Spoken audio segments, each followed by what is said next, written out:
എല്ലാവർക്കും VMS ടാക്കീസിലേക്ക് സ്വാഗതം. വീണ്ടും ഒരു ഇലക്ഷൻ കാലം വരാൻ പോവുകയാണ്. ഇനിയുള്ള ദിവസങ്ങളിൽ ഇലക്ഷനെ പറ്റിയുള്ള ചർച്ചകളാണ് നമ്മൾ സോഷ്യൽ മീഡിയയിലും പൊതുനിരത്തുകളിലും വാർത്തകളിലുമൊക്കെ കേൾക്കാൻ പോകുന്നത്.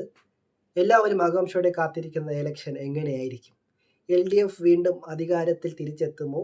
UDF പോയ അധികാരം തിരിച്ചു പിടിക്കുമോ? BJPയുടെ പ്രകടനം എങ്ങനെയായിരിക്കും? തുടങ്ങിയവയെ പറ്റിയെല്ലാം ഇനിയുള്ള ദിവസങ്ങളിൽ നമുക്ക് ചർച്ച ചെയ്യാം. ഇന്നു മുതൽ ഇലക്ഷനുമായി ബന്ധപ്പെട്ടുള്ള വാർത്തകളും ചർച്ചകളും വിശകലനവും ഞാൻ എൻ്റെ ചാനൽ വഴി പങ്കുവയ്ക്കുന്നതായിരിക്കും. അപ്പോൾ എല്ലാവർക്കും ഒരിക്കൽ കൂടി VMS ടാക്കീസിലേക്ക് സ്വാഗതം. ഇനി ഞാൻ ഇടാൻ പോകുന്ന വീഡിയോസുകൾ, ഇലക്ഷനെ പറ്റിയുള്ള വീഡിയോസുകൾ എല്ലാവരും സപ്പോർട്ട് ചെയ്യണം. അത് ലൈക്ക് ചെയ്യണം, എൻ്റെ ചാനൽ സബ്സ്ക്രൈബ് ചെയ്യണം, അതുപോലെ തന്നെ ഷെയർ ചെയ്യണം. നിങ്ങളെ വിലപ്പെട്ട അഭിപ്രായങ്ങളും എന്നെ കമൻറ്റ് മുഖാന്തരം അറിയിക്കണം. അപ്പോൾ നമുക്ക് നേരെ വീഡിയോയിലോട്ട് പോവാം. അപ്പോൾ ഫസ്റ്റ് ഓഫ് ഓൾ ഞാൻ ആദ്യമായി പറയാൻ പോകുന്നത് കേരളത്തിൽ BJPയുടെ ഒരു ഇലക്ഷൻ എങ്ങനെയായിരിക്കും അവർ ഈ വർഷം ഇലക്ഷൻ നേരിടാൻ പോകുന്നത് എന്നുള്ളതും എത്രത്തോളം വിജയ സാധ്യത ഉണ്ട് എന്നുള്ളതിനെ പറ്റിയുമാണ്. അപ്പോൾ BJPയുടെ ഏകദേശ കാൻഡിഡേറ്റ്സ് എല്ലാം ഇന്ന് നമ്മൾ വാർത്തകളിലൊക്കെ നിറഞ്ഞു നിൽക്കുന്നുണ്ട്. ഏകദേശം 30 സ്ഥാനാർത്ഥികളെ കേന്ദ്രം തീരുമാനിച്ച് വച്ചിട്ടുണ്ട്. A ക്ലാസ് മണ്ഡലങ്ങളിലുള്ള സ്ഥാനാർത്ഥികളെ എല്ലാം ഇപ്പോഴേ കേന്ദ്രം തീരുമാനിച്ച് വച്ചിട്ടുണ്ട്. അതിൽ 2, 3, 4 സീറ്റ് വരെ വിജയിക്കാൻ സാധ്യതയുള്ള മണ്ഡലങ്ങളുമുണ്ട്.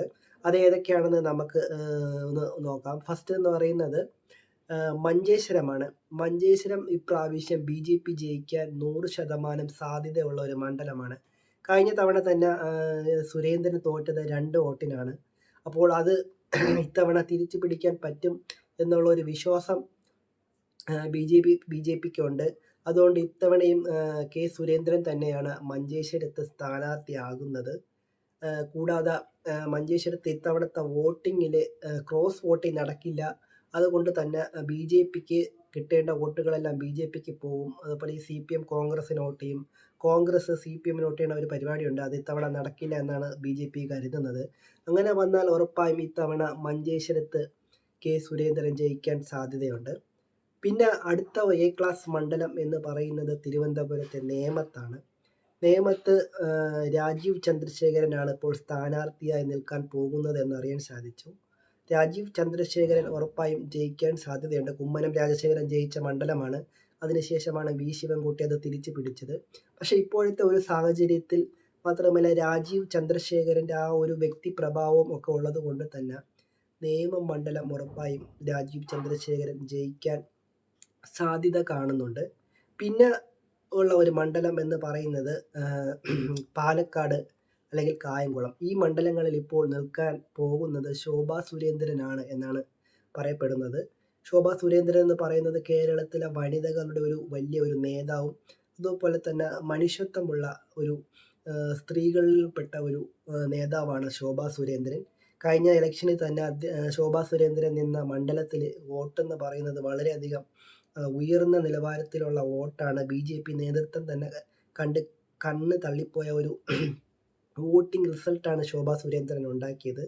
അതുകൊണ്ട് തന്നെ ഇത്തവണയും പാലക്കാട് അല്ലെങ്കിൽ കായംകുളത്ത് ശോഭാ സുരേന്ദ്രൻ നിൽക്കും. എന്നാലും ജയിക്കാൻ സാധ്യത വളരെ കൂടുതലാണ്. ഈ 3 മണ്ഡലങ്ങളാണ് ഇപ്പോൾ ജയസാധ്യത ഉള്ള ഒരു മണ്ഡലങ്ങൾ. പിന്നെ എന്ന് പറയുന്ന മണ്ഡലം എന്ന് പറയുന്നത് വട്ടിയൂർക്കാവാണ്. വട്ടിയൂർക്കാവിൽ ഇപ്പം കേന്ദ്ര നേതൃത്വത്തിൽ വന്ന പേരുകളെന്ന് പറയുന്നത് ഒന്ന് ശ്രീലേഖ, പിന്നെ എന്ന് പറയുന്നത് കൃഷ്ണകുമാർ. ഈ 2 പേരിൽ ഒരാളായിരിക്കും വട്ടിയൂർക്കാവ് നിൽക്കാൻ സാധ്യതയുള്ളത്. ഇപ്പോൾ തന്നെ വട്ടിയൂർക്കാവ് മണ്ഡലത്തിൽ പര്യടനം നടത്തുന്നത് കൃഷ്ണകുമാറാണ്. അദ്ദേഹത്തിൻ്റെ സോഷ്യൽ മീഡിയ പേജുകളിലൊക്കെ നമുക്ക് കാണാവുന്നതാണ്. ഓരോരോ വിഷയങ്ങളിൽ ഇടപെട്ട് ജനങ്ങളുമായി കൂടുതൽ അടുത്ത് ഇടപെടുന്നത്. അതുകൊണ്ട് തന്നെ കൃഷ്ണകുമാർ ആവാനും സാധ്യതയുണ്ട്. അതുപോലെ തന്നെ കോട്ടയത്ത് നമ്മുടെ ജോർജ് PC ജോർജിൻ്റെ മകൻ ഷോൺ ജോർജും മത്സരിക്കാൻ സാധ്യതയുണ്ട് കോട്ടയം പാലയിൽ.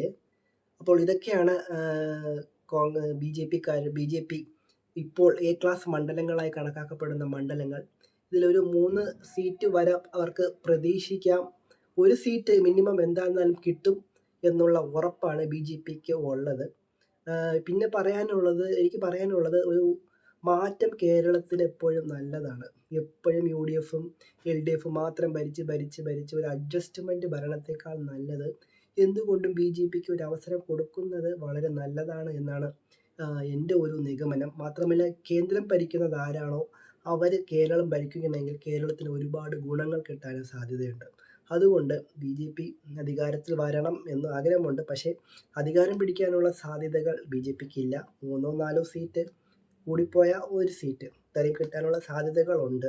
അപ്പം എന്താവും എന്നുള്ളത് വരും ദിവസങ്ങളിൽ ഞാൻ കൂടുതൽ വിശകലനം ചെയ്യുന്നതായിരിക്കും. സോ ബിജെപിയുമായി ബന്ധപ്പെട്ടുള്ള ഇലക്ഷൻ അപ്ഡേറ്റ്സ് എന്ന് പറയുന്നത് ഇതാണ്. ഇനി എൽഡിഎഫിൻ്റെയും യുഡിഎഫിനെയും പറ്റിയുള്ള ഇലക്ഷൻ അപ്ഡേറ്റ്സുകൾ വരും ദിവസങ്ങളിൽ ഞാൻ ഇടുന്നതായിരിക്കും. സോ നന്ദി.